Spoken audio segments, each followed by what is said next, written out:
بسم اللہ الرحمن الرحیم۔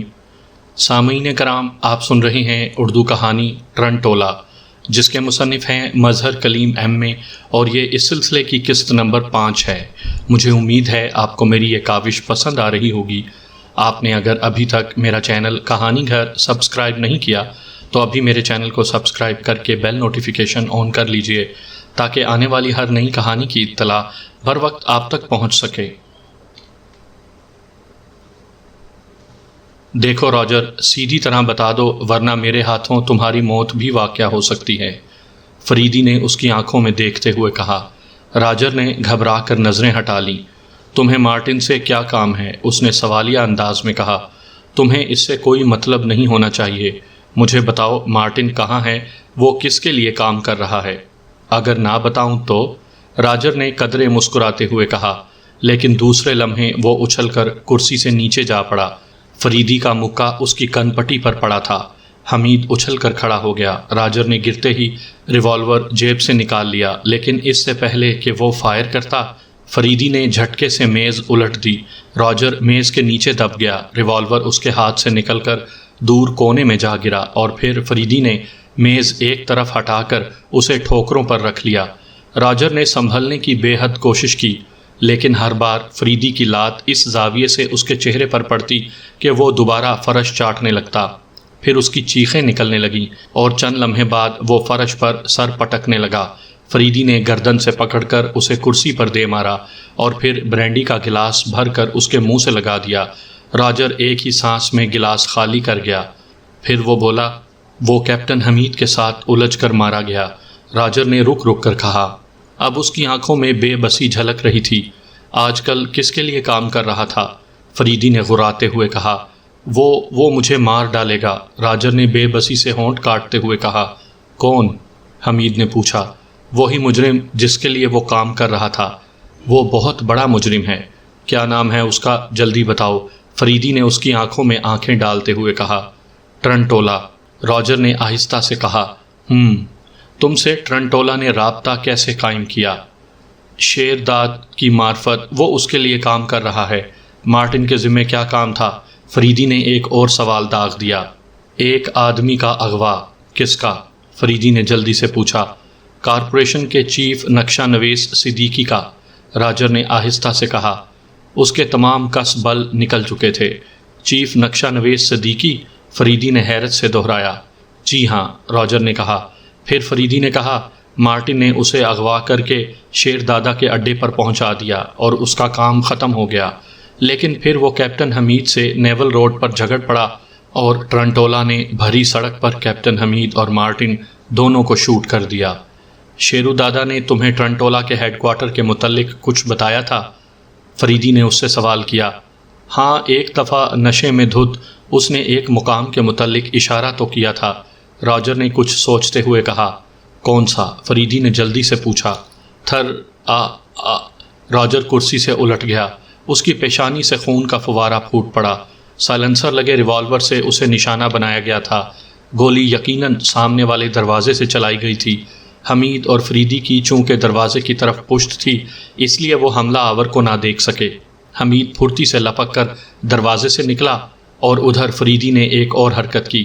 اس نے جیب سے چھوٹا سا کیمرہ نکالا اور پھر راجر کی آنکھوں کے ساتھ کیمرہ لگا کر ایک بٹن دبا دیا۔ فلش کا جھماکا ہوا۔ فریدی نے کیمرہ دوبارہ جیب میں ڈال لیا۔ راجر مر چکا تھا۔ پھر وہ پھرتی سے مڑا اور دروازے سے باہر نکل گیا۔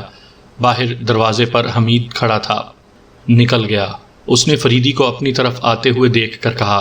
بے فکر رہو، میرے پاس محفوظ ہے، فریدی نے عجیب سے لہجے میں کہا، اور حمید حیرت سے آنکھیں جھپکانے لگا جیسے اسے فریدی کے دماغ میں خلل نظر آ رہا ہو۔ فریدی پھرتی سے موٹر سائیکل پر بیٹھا۔ اس نے کک لگائی، موٹر سائیکل بالکل سٹارٹ ہو گیا۔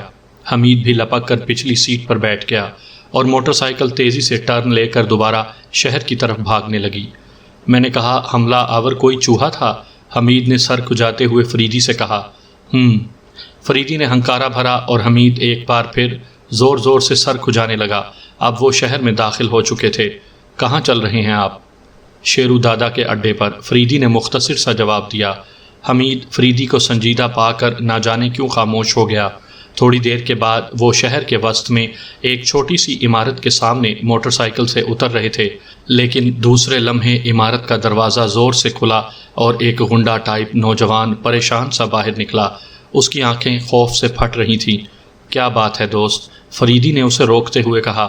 شیرو دادا کو کسی نے قتل کر دیا ہے، اس نے اپنا بازو فریدی کی گرفت سے چھڑاتے ہوئے کہا، اور بازو چھڑوا کر وہ تیزی سے گلی میں بھاگتا ہوا چلا گیا۔ فریدی حیرت سے اسے دیکھتا رہ گیا۔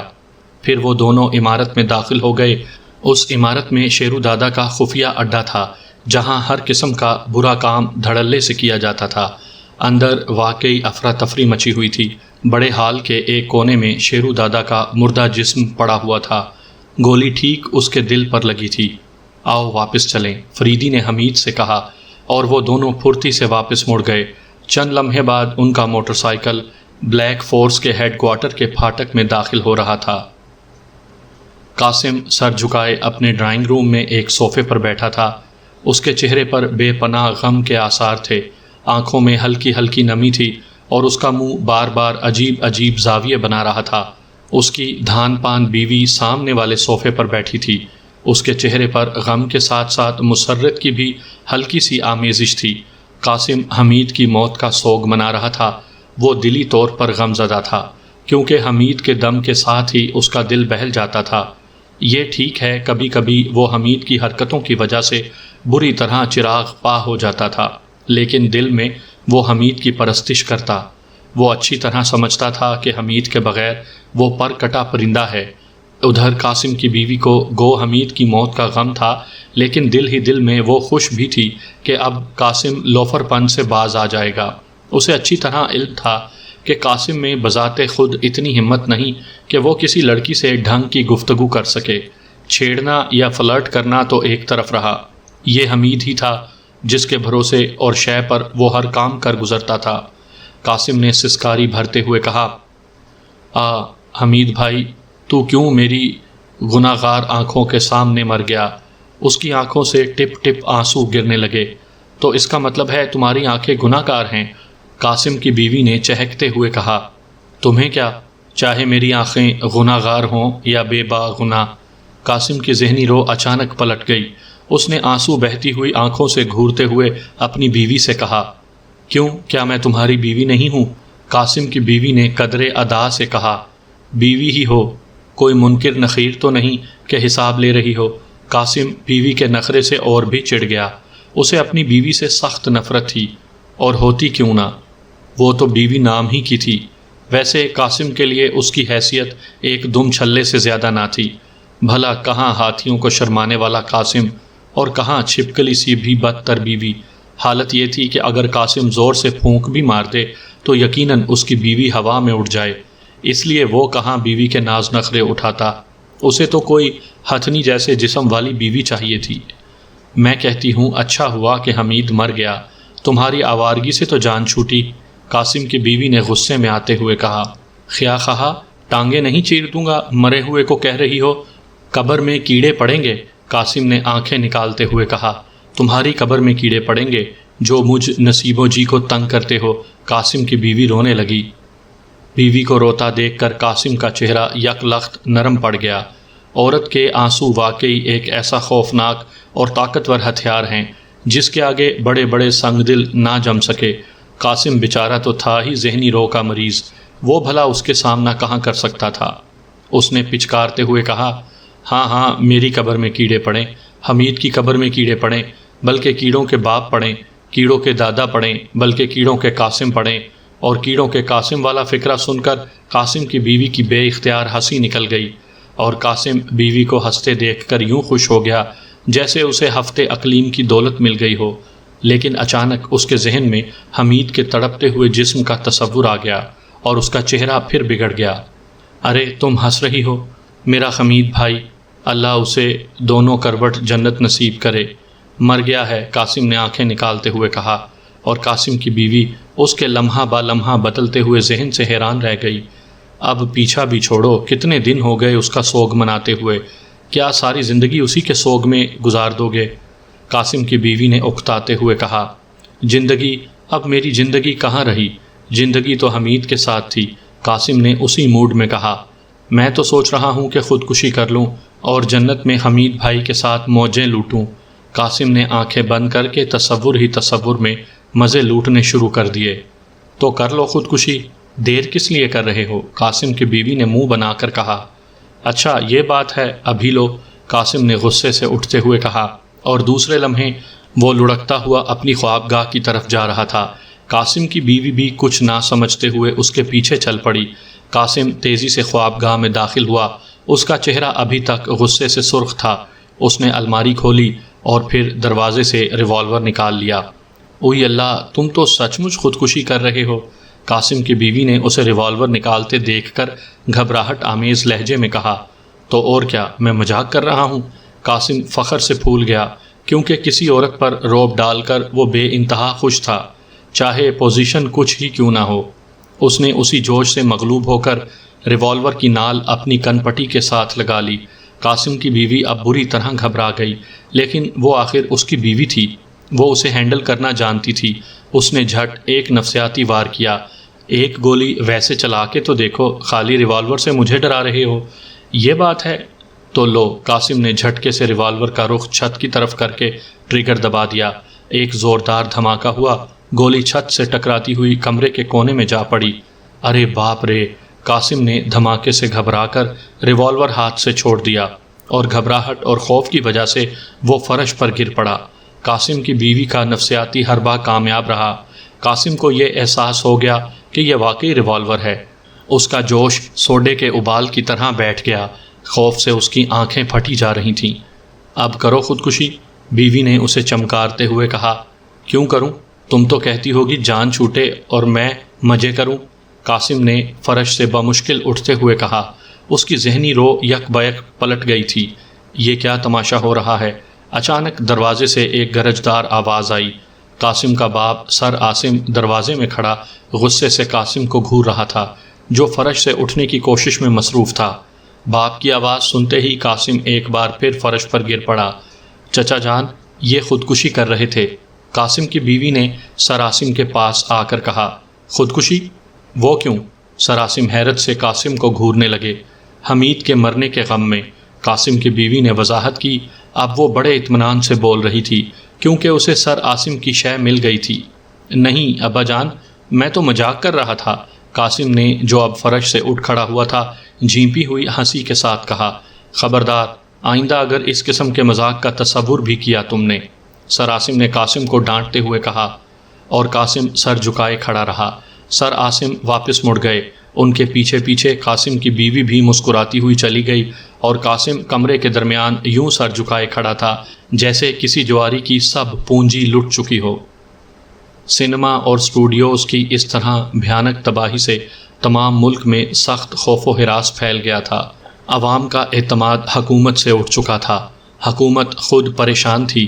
تمام بڑے بڑے آفیسروں، وزیروں اور گورنروں کے چہرے لٹکے ہوئے تھے۔ ہر لمحے انہیں اپنے سر پر تلوار لٹکتی نظر آ رہی تھی۔ ٹرنٹولا ان کے اعصاب پر سوار تھا۔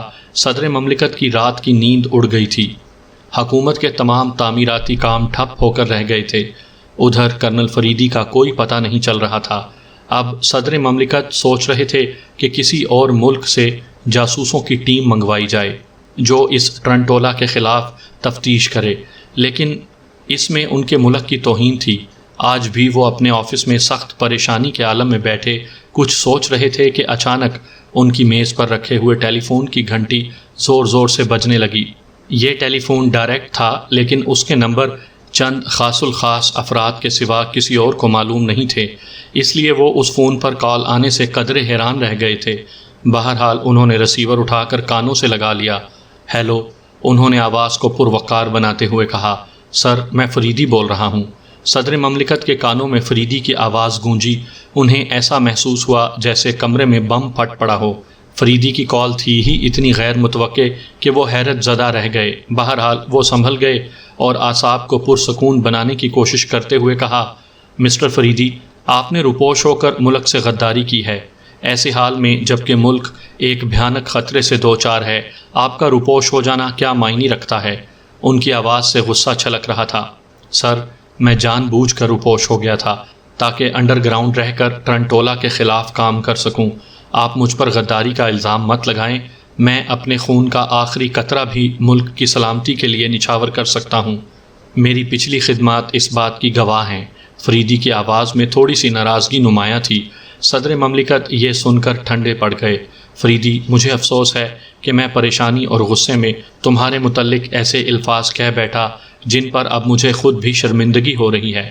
بہرحال میں اپنے الفاظ واپس لیتا ہوں، امید ہے میری اتنی معذرت کافی ہوگی۔ ان کے لہجے سے واقعی ندامت ظاہر ہو رہی تھی۔ آپ مجھے شرمندہ کر رہے ہیں سر۔ بہرحال میرے اس وقت آپ کو کال کرنے کا مقصد یہ تھا کہ میں بدستور ٹرنٹولا کے خلاف کام کر رہا ہوں۔ اب کچھ سراغ ملنے شروع ہو گئے ہیں۔ امید ہے جلد ہی میں اس مجرم کو گرفتار کر کے عوام کے سامنے پیش کرنے میں کامیاب ہو جاؤں گا۔ مجھے خطرہ تھا کہ اس بار ٹرنٹولا کا نشانہ میں بنوں گا، اس لیے میں انڈر گراؤنڈ چلا گیا، اور دوسری بات، سامنے رہ کر میں جو کام کرتا وہ ٹرنٹولا کی نظروں میں ضرور آ جاتا۔ اس مجرم نے سارے ملک میں انتہائی وسیع و عریض جال پھیلایا ہوا ہے۔ بہرحال آپ میرے متعلق مطمئن رہیں، لیکن میرے متعلق اور کسی سے بھی ذکر نہ کریں۔ اگر آپ کسی وقت مجھے کال کرنا چاہیں تو 441701 پر کر سکتے ہیں۔ اگر میں موجود نہ ہوا تو آپ کا پیغام بہرحال مجھے مل جائے گا۔ فریدی، اس مجرم کا اصل مقصد کیا ہے؟ صدر نے پوچھا۔ سر، میں ابھی خود کسی نتیجے پر نہیں پہنچ سکا۔ بہرحال اس کا مقصد جو بھی ہوگا جلد ہی سامنے آ جائے گا، اور میں سمجھتا ہوں یہ مقصد یقیناً انتہائی بھیانک ہوگا۔ عوام کے مفادات کا تو اس نے صرف عوام کی ہمدردیاں جیتنے کے لیے ڈھونگ رچایا ہوا ہے۔ فریدی حمید کے متعلق مجھے بڑا افسوس ہے۔ صدر نے حمید کی موت پر اظہار ہمدردی کرنا چاہا، لیکن فریدی نے بات کاٹ دی۔ قطع کلامی معاف سر، حمید زندہ ہے۔ اس میں شک نہیں کہ موت کے چنگل میں بری طرح پھنس گیا تھا، لیکن ابھی اس کی زندگی باقی تھی۔ بر وقت آپریشن اور علاج سے وہ بچ گیا ہے اور اب ٹھیک ٹھاک ہے۔ اوہو، تو یہ تم نے بہت بڑی خوشخبری سنائی۔ مبارک ہو، مجھے اس خبر سے بے حد خوشی ہوئی۔ صدر کی آواز سے واقعی خوشی کروٹیں لے رہی تھی، کیونکہ وہ اچھی طرح جانتا تھا کہ کیپٹن حمید اور کرنل فریدی یک جان دو قالب ہیں۔ Thank you sir. اچھا، مجھے اجازت دیجیے، خدا حافظ، فریدی نے کہا۔ خدا حافظ۔ صدر نے بھی ریسیور رکھ دیا، اور اب ان کے چہرے پر قدرے اطمینان کے تاثرات تھے۔ لیکن دوسرے دن وہ پھر گھبرا گئے جب انہیں معلوم ہوا کہ ٹرنٹولا کی ایک اور دھمکی آج کے اخبارات میں چھپی ہے۔ اخبارات کی جو کٹنگ اس سلسلے میں ان کے پاس پہنچی تھی، اس میں درج تھا کہ ٹرنٹولا، جو عوام کے مفادات کا نگہبان ہے اور عظیم قوتوں کا حامل ہے، حکومت کو ایک بار پھر خبردار کرتا ہے کہ وہ اپنے سول سروس کے تمام افسروں کو، اور خصوصاً سیکریٹریٹ کے تمام اعلیٰ افسروں کو اچھی طرح سمجھا دے کہ اب وہ زیادہ عرصے تک عوام کی جیبوں پر ڈاکہ نہیں ڈال سکتے۔ وہ اپنے فرعونوں جیسے انداز کو بدل کر اپنے آپ کو عوام کا خادم سمجھیں، ورنہ انہیں ایسی سزا دی جائے گی کہ موت بھی پناہ مانگے گی۔ آج کے بعد جس افسر نے بھی عوام میں سے کسی فرد کا حق مارا، یا ناجائز کام کرنے کے لیے رشوت لی، یا عوام کو تنگ کیا، اسے اسی لمحے گولی مار دی جائے گی۔ ٹرنٹولا کی نگاہوں کے سامنے کوئی نہیں چھپ سکتا۔ ٹرنٹولا عظیم قوت ہے، اور عوام کو بھی مطلع کیا جاتا ہے کہ اگر کوئی افسر ان کو ناجائز تنگ کرے تو اس کے متعلق وہ اخباروں میں مراسلات لکھ دیں۔ ٹرنٹولا ان سے خود ہی نپٹ لے گا۔ ٹرنٹولا سے ٹکرانا اپنی موت کو دعوت دینا ہے۔ عوام کے مفادات کا نگہبان ٹرنٹولا۔ ٹرنٹولا کے اس اعلان کو پڑھ کر صدر مملکت خود بھی حیران و پریشان رہ گئے کہ آخر اس ٹرنٹولا کا اصل مقصد کیا ہے؟ کیا واقعی یہ عوام کا خیر خواہ ہے؟ بظاہر یہ اعلان صرف عوام کی بھلائی پر منحصر نظر آتا، لیکن ان کا دل کہہ رہا تھا کہ اس چال کے پیچھے کوئی اور چیز ہے۔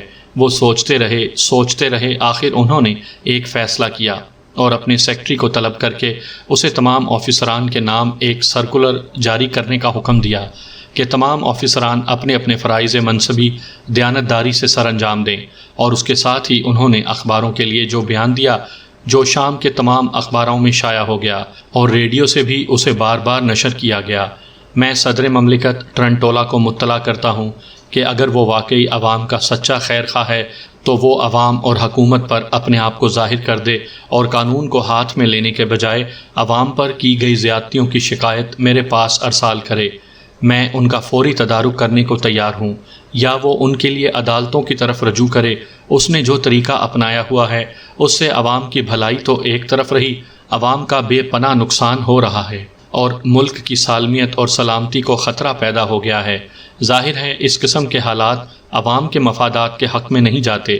اگر اس نے اپنے آپ کو ظاہر نہ کیا تو عوام یہ سمجھنے میں یقیناً حق بجانب ہوں گے کہ ٹرنٹولا کا اصل مقصد عوام کی بھلائی نہیں بلکہ ملک کی سالمیت اور سلامتی کو نقصان پہنچانا ہے، جو میرے ملک کے حب الوطنی سے بھرپور عوام کبھی بھی برداشت نہیں کریں گے، اور پھر ٹرنٹولا کا عوام کی بھلائی کا ڈھونگ انہیں متاثر نہیں کر سکے گا۔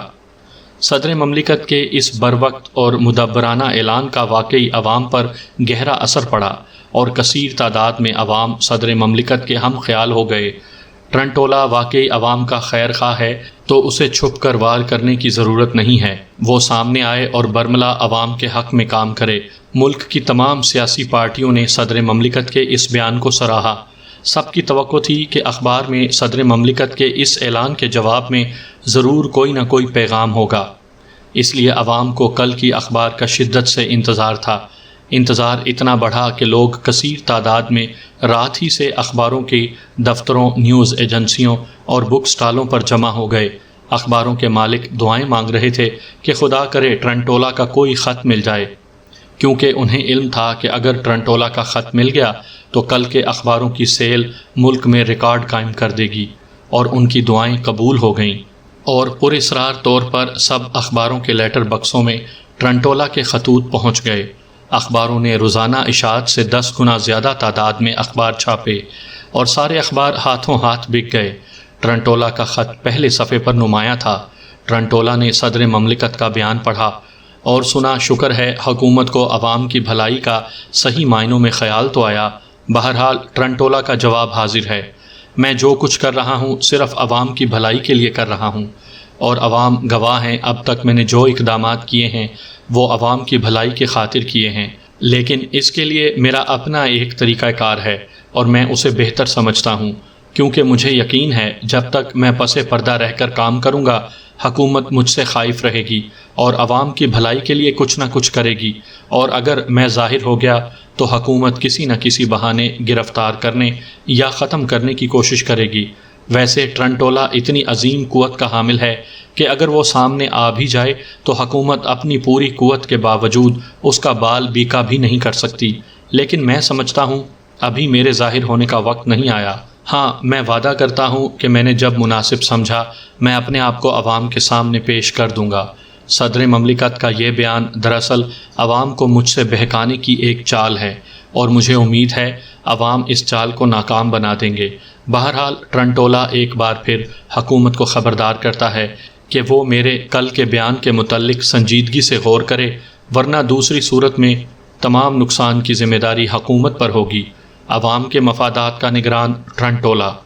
اس خط کے چھپتے ہی عوام پھر 2 حصوں میں بٹ گئے، کچھ حلقے حکومت کے ساتھ تھے، کچھ ٹرنٹولا کے حق میں۔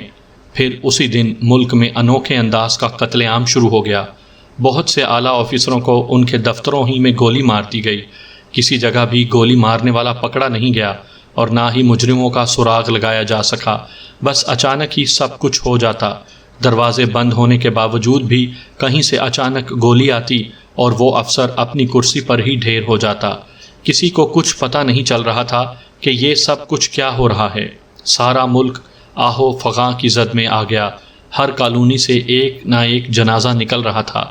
ایسا محسوس ہو رہا تھا جیسے ملک میں کوئی خطرناک اور جان لیوا وبا پھیل گئی ہے۔ شام کے اخباروں میں ان وارداتوں کی ٹرنٹولا کی طرف سے تفصیل چھپ گئی۔ تمام آفیسروں پر بھی یہی الزامات تھے کہ انہوں نے عوام کی شکایت پر کان نہیں دھرا، عوام کا کام نہیں کیا، وغیرہ وغیرہ۔ حکومت مفلوج ہو کر رہ گئی۔ بہت سے آفیسران نے ٹرنٹولا کے خلاف سے استعفے دے دیے گئے۔ گو حکومت نے ان کے استعفے فی الحال منظور نہیں کیے تھے، لیکن آفیسروں نے دفتر آنا بند کر دیا۔ حکومت کا تمام نظام معطل ہو کر رہ گیا۔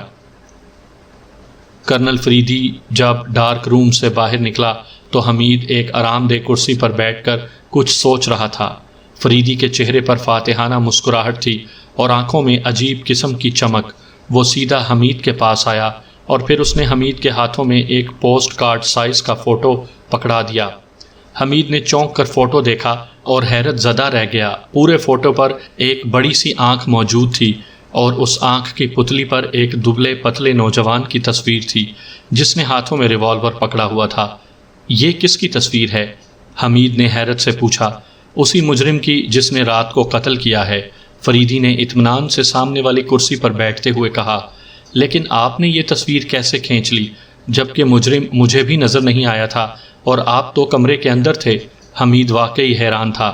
ایک عام سی تھیوری ہے، مرتے ہوئے آدمی کی آنکھیں آخری لمحے جو کچھ دیکھتی ہیں وہ نظارہ کافی دیر تک اس کی آنکھوں کی پتلیوں پر قائم رہتا ہے۔ تم جیسے ہی باہر نکلے میں نے جیب سے کیمرہ نکال کر مرتے ہوئے راجر کی آنکھ کا فوٹو کھینچ لیا۔ اسی لیے میں نے تمہیں کہا تھا کہ مجرم میرے پاس محفوظ ہے۔ کمال ہے، ایک نیا ہی آئیڈیا نکالا ہے آپ نے، حمید نے تعریف کرتے ہوئے کہا۔ اس کو چھوڑو، تم یہ دیکھو کہ آیا تم اس مجرم کو پہچانتے ہو یا نہیں، فریدی نے بات ٹالتے ہوئے کہا۔ اور حمید نے بغور مجرم کی شکل کو دیکھنا شروع کر دیا۔ کچھ دیر تک وہ سوچتا رہا، پھر بولا، کچھ یاد تو پڑتا ہے کہ اسے کہیں دیکھا ہے، لیکن پوری طرح ذہن میں نہیں آ رہا۔ ذہن میں کس طرح آئے جبکہ تمہارے دماغ میں ہر وقت فضولیات ہی بھری رہتی ہیں؟ اگر یہ کسی عورت کا فوٹو ہوتا تو اب تک تم نے اس کی 7 پشتوں کا حال بتلا دیا ہوتا، فریدی نے منہ بگاڑتے ہوئے کہا۔ یہ تو ٹھیک ہے، آخر یاد رکھنے کی کوئی چیز بھی ہو تو یاد رکھا جائے، حمید نے مسکراتے ہوئے کہا۔ اب میں بتاؤں، یہ ہوٹل 3 اسٹار کے بار روم کا کاؤنٹر مین اور معروف گنڈا ساگا ہے، فریدی نے کہا۔ او، یاد آیا، واقعی یہ وہی ہے، میں بھی کہوں صورت کچھ جانی پہچانی سی لگتی ہے، حمید نے جھیپ مٹانے کے لیے کہا۔ فریدی نے کوئی جواب نہیں دیا بلکہ ٹیلی فون کا ریسیور اٹھا کر نمبر ڈائل کرنے شروع کر دیے۔ رابطہ ملتے ہی دوسری طرف سے آواز آئی، یس 61 اسپیکنگ، ہارڈ اسٹون، فریدی نے گھمبیر آواز میں کہا۔ یس سر، 61 کی مؤدبانہ آواز گونجی۔ ہوٹل 3 اسٹار کے عملے میں اپنا کوئی آدمی موجود ہے؟ یس سر، نمبر 13، 13، 11، 14 وہاں بیروں کی صورت میں کام کر رہے ہیں۔ ٹھیک ہے، انہیں پیغام پہنچا دو کہ بار روم کے کاؤنٹر میں ساگا کی نگرانی کریں، مجھے اس کی مکمل رپورٹ چاہیے۔ اوکے سر، ابھی پیغام پہنچا دیتا ہوں، 2 گھنٹے بعد مجھے فون پر رپورٹ دینا، فریدی نے ریسیور رکھتے ہوئے کہا۔ حمید، تم اسی میک اپ میں تھوڑی سی تبدیلی کر کے شیرو دادا کے اڈے جاؤ، وہاں سے تمہیں یہ معلوم کرنا ہے کہ ٹرنٹولا شیرو دادا سے کس ذریعے سے رابطہ رکھتا ہے۔ کیا آپ یہ فرض اپنی بلیک فورس کے کسی آدمی کے ذمہ نہیں لگا سکتے؟ حمید نے جان چھڑاتے ہوئے کہا۔ جاؤ حمید، وقت بہت کم ہے، ملک پر چھائے ہوئے بھیانک خطرات کا ہر لمحہ اضافہ ہوتا جا رہا ہے اور ابھی تک ہم مجرم کے خلاف کوئی لائن آف ایکشن بھی نہیں بنا سکے، فریدی انتہائی سنجیدگی میں بولا۔ اور حمید حالات کی نزاکت کا اندازہ لگا کر خاموشی سے اٹھ کھڑا ہوا اور پھر وہ آہستہ آہستہ چلتا ہوا میک اپ روم میں چلا گیا۔ حمید کے جانے کے بعد فریدی ساتھ والے کمرے میں گیا اور آدھے گھنٹے بعد جب وہ باہر نکلا تو وہ ایک ادھیڑ عمر کے لیکن نفیس طبیعت کے غیر ملکی کے میک اپ میں تھا۔ وہ آہستہ آہستہ قدم اٹھاتا ہوا مختلف کمروں سے ہوتا ہوا ہیڈ کوارٹر، جسے عرف عام میں زیرو ہاؤس کے نام سے پکارا جاتا تھا، کے لان میں پہنچ گیا اور پھر اس نے گیراج سے ایک نئے ماڈل کی امپالا نکالی اور پھر تیز رفتاری سے کار چلاتا ہوا کوٹھی سے باہر نکل گیا۔ اس کی کار کا رخ 3 اسٹار ہوٹل کی طرف تھا۔ تھوڑی دیر بعد امپالا ہوٹل کے پارکنگ شیڈ میں رک گئی۔ فریدی گاڑی لاک کرتا ہوا مین گیٹ کی طرف بڑھا، لیکن پھر ایک قوی ہیکل بڑی بڑی مونچھوں والے غیر ملکی کو مین گیٹ سے نکل کر پارکنگ شیڈ کی طرف جاتا دیکھ کر چونک اٹھا۔ فریدی نے صاف محسوس کر لیا کہ یہ غیر ملکی میک اپ میں ہے۔ میک اپ کے فن میں فریدی کو مکمل مہارت حاصل تھی۔ جہاں وہ بہترین سے بہترین اور مکمل میک اپ کرنے کے فن میں ماہر تھا، وہاں اس کی نظریں ایک لمحے میں اچھے سے اچھے میک اپ کو محسوس کر لیتی تھیں۔ وہ غیر ملکی فریدی کے پاس سے گزرتا ہوا پارکنگ شیڈ کی طرف بڑھ گیا۔ فریدی بھی رکا نہیں بلکہ اسی رفتار سے مین گیٹ کی طرف بڑھتا چلا گیا۔ مین گیٹ میں داخل ہونے سے پہلے اس نے ایک لمحے کے لیے مڑ کر دیکھا۔ پارکنگ شیڈ سے ایک سیاہ رنگ کی مرسڈیز باہر نکل رہی تھی اور اسے وہی غیر ملکی چلا رہا تھا۔ فریدی مین گیٹ میں داخل ہو گیا۔ ایک لمحے تک اس نے حال پر طائرانہ نظر ڈالی اور پھر وہیں سے مڑ گیا۔ دربان اسے حیرت سے دیکھ رہا تھا، لیکن وہ تیز تیز قدم اٹھاتا ہوا امپالا کی طرف بڑھتا چلا گیا، اور پھر دوسرے لمحے اس کی امپالا تیزی سے ہوٹل کے کمپاؤنڈ سے باہر نکل گئی۔ اس نے مرسڈیز کو بائیں طرف مڑتے دیکھ لیا تھا، اس لیے امپالا کا رخ بھی ادھر ہی کو ہو گیا۔ رفتار معمول سے کافی زیادہ تیز تھی، اس لیے تھوڑی دیر بعد وہ مرسڈیز کے قریب پہنچ گیا، لیکن اب اس نے رفتار کم کر دی۔ مرسڈیز اور امپالا کے درمیان دو اور کاریں بھی تھیں۔ مرسڈیز مختلف سڑکوں پر سے ہوتی ہوئی اب شہر سے باہر جا رہی تھی۔ فریدی سوچ رہا تھا کہ ہو سکتا ہے یہ بھاگ دوڑ بے سود ثابت ہو، لیکن اس کی چھٹی حس کہہ رہی تھی کہ مرسڈیز کا ڈرائیور ٹرنٹولا کے سلسلے میں ضرور کام کا آدمی ثابت ہوگا۔